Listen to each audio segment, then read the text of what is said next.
성도 여러분들 안녕하십니까? 매일 말씀 묵상 시간, 개인 경건 훈련 시간에 함께 하신 여러분들을 진심으로 환영합니다.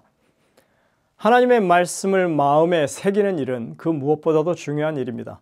오늘도 이 성령의 역사심을 따라서 말씀에 대한 더 밝은 이해와 마음의 새김이 있게 되시기를 간절히 바랍니다. 기도하시겠습니다. 하늘에 계신 아버지 하나님, 오늘도 하나님의 은혜 가운데 우리가 생을 살고 있음을 기억하게 하시고 무엇보다도 하나님의 말씀을 소중히 여기고 주님의 성령의 음성에 귀 기울이며 주님의 뜻을 쫓아 살아가는 저희들 되게 하여 주옵소서. 우리가 어느 곳에서 무슨 일을 하든 하나님께서 우리와 함께 하신다고 하는 믿음이 우리의 삶을 주관하게 하시고 그런 든든한 믿음으로 이 하루를 살아갈 수 있도록 지켜주시옵기를 예수님의 이름으로 간절히 기도드립니다. 아멘. 6월 30일 월요일 소식입니다. 제목은 역사적 배경입니다.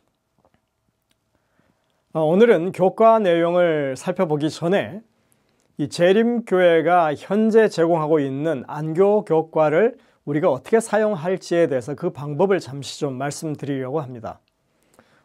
익히 알고 계신 분들도 계시겠지만 그러지 못하시는 분들을 위해서 제가 이렇게 간단하게 좀 설명을 드립니다. 우리가 1과부터 13과까지 각 과정을 연구할 때 그냥 지나가는 그런 지점이 있습니다. 바로 매 과의 두 번째 페이지입니다. 여기에는 학습 목표라는 것이 나오고 그 다음에 TMI 안으로, TMI 위로, 그리고 결론, 마지막으로는 TMI 밖으로가 이렇게 나오고 있습니다. 이 TMI라고 하는 것은 Total Member Involvement라고 하는 그런 말의 약자인데 재림교회가 추진하고 있는 전교인 참여 함께 나눔 운동을 가리키는 말입니다. 벌써 오래전부터 세계적으로 활용하는 그런 관계 중심 전도에 관한 그런 말인 것입니다. 우리가 성경을 연구하는 일은 삶의 변화를 추구하는 것입니다. 지식을 얻는 것으로 우리가 마친다면 그것은 죽은 성경 연구에 속하죠. 너무나 상식적인 얘기입니다.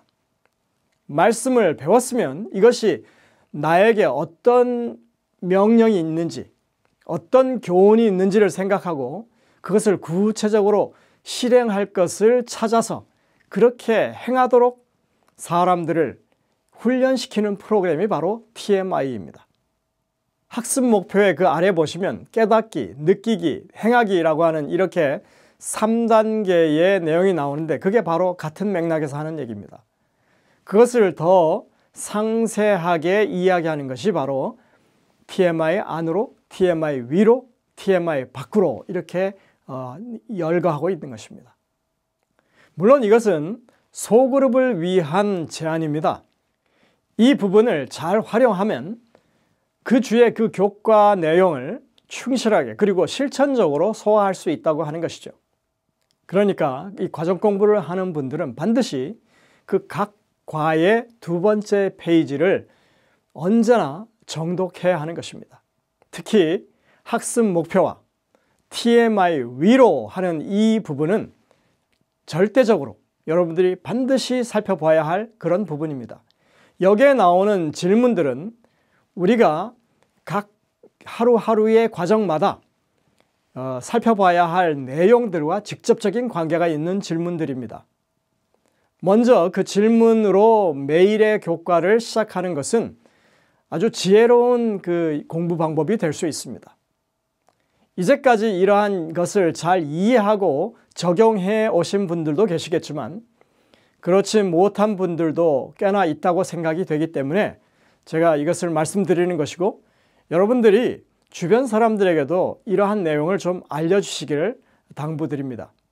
이것은 우리가 안교 교과를 개인적으로 연구하고 소그룹에서 이렇게 진행해 나가는 데 있어서 모두가 익숙해져야 할 그런 과정이라고 하는 것입니다. 자, 이쯤 하고 오늘 교과 역사적 배경을 살펴보도록 하겠습니다. 오늘 교과는 교과책이 그 역사적 배경을 너무나도 잘 요약해주고 있기 때문에 더 자세히 설명하기보다는 우리가 이스라엘 백성들이 당했던 그 현실을 어떻게 우리의 현실로 만들 것인지에 대해서 생각해보는 그런 시간이 되기를 바랍니다.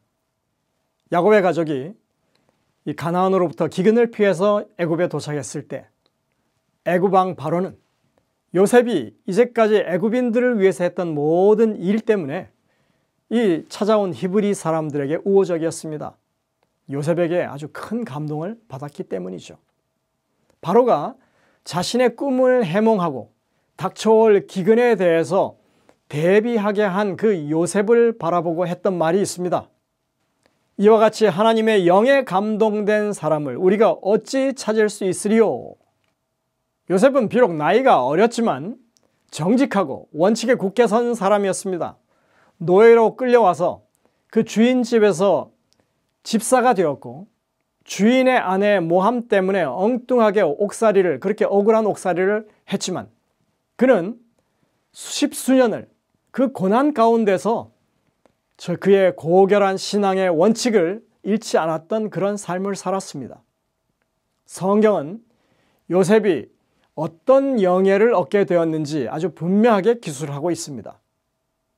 바로가 또 요셉에게 이르되 내가 너를 애굽 온 땅의 총리가 되게 하노라 하고 자기의 인장 반지를 빼어 요셉의 손에 끼우고 그에게 세마포 옷을 입히고 금사슬을 목에 걸고 자기에게 있는 버금술에 그를 태우매 무리가 그의 앞에서 소리를 지르기를 엎드리라 하더라. 바로가 그에게 애굽 전국을 총리로 다스리게 하였더라. 하나님의 영에 감동된 사람, 정말 애굽의 총리가 되는 그 약관의 나이에 그 엄청난 영예를 얻으면서 하나님께 영광을 돌리는 이런 삶, 여러분들 비슷한 이야기가 성경에 또 나오죠. 바로 다니엘의 이야기입니다.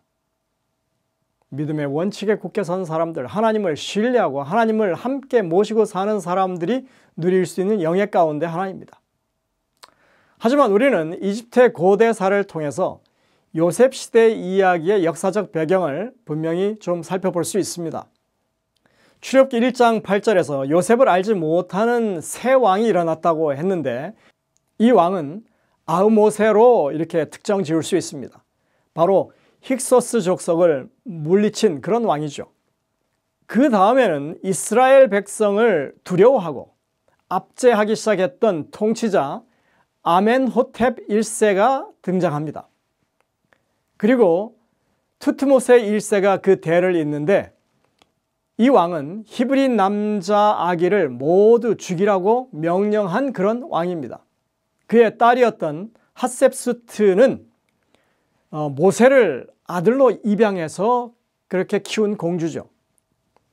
그리고 핫셉수트와 얼마 동안 공동 통치를 했던 그런 바로는 투트모세 3세로 우리가 생각합니다. 바로 출애굽 당시의 바로였습니다. 1998년에 드림웍스에서 제작했던 유명한 애니메이션 이집트의 왕자는 바로 모세의 이야기를 다루고 있는데 거기에 모세와 동시대의 바론을 람세스 2세로 묘사하고 있습니다. 사실 람세스 2세는 모세의 시대로부터 약 200년 후에 등장하는 왕인데 그런데 왜 사람들은 우리가 이해하는 것처럼 투트모스 3세가 아닌 람세스 2세라고 그렇게 생각했을까요? 사람들은 출애굽기 1장 11절에 이 이스라엘 백성들이 국고성 비돔과 람셋을 건축하는 일에 동원되었다고 하는 것을 근거로 그렇게 그것을 추정하는 것입니다. 그러나 성경에 등장하는 지명이라고 하는 것은 후대에 그것을 기록하면서 당대에 더 알려진 그런 이름을 사용하는 경우가 종종 등장합니다. 사실 이스라엘 백성들이 처음 정착했던 고센 땅을 가리켜서 창세기 47장 11절에 보시면 람셋 땅이라고 하는 것으로 그렇게 기록하고 있습니다. 그게 고센 땅이에요. 요셉이 바로의 명령대로 그의 아버지와 그의 형들에게 거주할 곳을 주되 애굽의 좋은 땅 람셋을 그들에게 주어 소유로 삼게 하고, 그러니까 국고성 람셋이라고 했다고 해서 반드시 그 당대의 왕이 람셋 2세라고 이렇게 할 수 없는 것이죠. 우리는 이 성경의 이 흐름 가운데, 그리고 또 실제로 이 고고학적으로 증명되는 그런 자료들을 통해서 오히려 투트모스 3세가 출애굽 당시에 이 모세와 동시대에 있었던 바로라고 말할 수 있는 것입니다. 신학계에서 가장 신뢰할 만하다고 여겨지는 연대기에 따르면 출애굽의 연대는 기원전 1450년 3월로 생각할 수 있습니다. 이것은 윌리엄 쉐이라고 하는 재림교회 이 고고학자, 신학자가 많은 연구를 통해서 출애굽 연대를 그렇게 지정한 것입니다. 출애굽기의 첫 장은 야곱과 온 가족이 함께 애굽으로 내려갔던 요셉의 때로부터 시작해서 바로가 아기들을 죽이라고 사형명령을 내린 때까지의 그 긴 기간을 다루고 있습니다. 상상해 보십시오. 이스라엘 민족의 대를 끊어버리겠다고 하는 무시무시한 왕의 명령이 내려지는 그 일이 발생한 것입니다. 하나님을 신뢰하는 사람들에게 이것은 절대절명의 위기가 아닐 수 없습니다. 다시 말해서 그 당시에 애굽에 있었던 사람들의 그 구체적인 상황에 대해서 우리가 다 일일이 이해할 수는 없지만 하나님의 성품에 대한 계시라고 하는 것, 그것은 성경 전체에서 그런 것처럼 이 출애굽기의 각 페이지마다 하나님께서 어떻게 백성들을 사랑하시고 이끌어내시는지 아주 분명하게 빛나고 있는 것입니다. 상황이 아무리 나빠 보일지라도 하나님은 항상 거기 계시고, 우리가 어떤 어려운 상황 가운데 처해 있을지라도 그분은 신뢰할 수 있는 분이라고 하는 것을 우리가 알 수 있는 것입니다. 우리가 생각하는 것보다 하나님은 더 큰 계획을 가지고 계십니다. 당장 당한 어려움을 우리의 이 삶에서 없애주지는 않으실 수 있습니다. 당장 닥쳐있는 어려움이라고 하는 것은 우리의 신앙을 위축시킬 수 있습니다. 하지만 하나님을 신뢰하면 하나님은 결코 우리가 낙담해서 뒤로 물러가게 하지 않으신다는 것을 우리가 알아야 합니다. 히브리서 1절은 이렇게 말합니다. 우리는 뒤로 물러가 멸망할 자가 아니요 오직 영혼을 구원함에 이르는 믿음을 가진 자니라. 하나님이 우리와 함께 하신다고 하는 믿음, 이것은 우리 영혼을 구원함에 이르게 하는 믿음이라고 성경은 분명히 밝히고 있습니다. 오늘의 영감의 교훈에 보시면 하나님께서 학대를 허락하시는 이유에 대해서 말하고 있습니다. 부조와 선지자 268쪽에 와이슨 이렇게 말합니다. 사건들을 처리하는 것은 하나님의 섭리에 속한다. 하나님께서는 힘있게 나타나는 당신의 능력을 감히 저항하지 않을 더 인자한 왕을 보좌에 앉히실 수도 있으셨으나 그렇게 했을 경우에는 여호와의 목적이 이루어지지 않았을 것이다.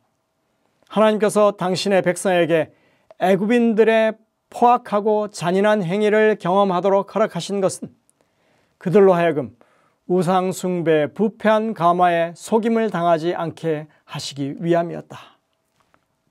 때로는 하나님이 우리에게 허락하신 그 시련 때문에 하나님을 의심하고 또 불평하는 그런 일들이 발생합니다. 하지만 세상에서 잘 되는 것만이 좋은 일이 아닌 것입니다. 때로는 어려운 일을 통해서 더욱 하나님의 임재와 역사가 드러나게 되는 것입니다. 우리의 믿음은 좋은 일을 만나든지 나쁜 일을 만나든지 간에 한결같아야 하는 것입니다. 하나님은 언제나 우리와 함께 하시고 우리를 위해서 역사하시는 분이십니다. 함께 기도하시겠습니다. 하늘에 계신 아버지 하나님, 출애굽기의 매 장마다 구원의 역사하시는 하나님이 우리와 함께 하신다고 하는 것을 우리가 배울 수 있게 하여 주시옵소서. 우리가 이러한 말씀을 통하여 더 주님 앞에 가까이 나가고 주님을 더 굳게 붙잡는 저희들의 마음이 될 수 있도록 인도하여 주옵기를 예수님의 이름으로 간절히 기도드립니다. 아멘.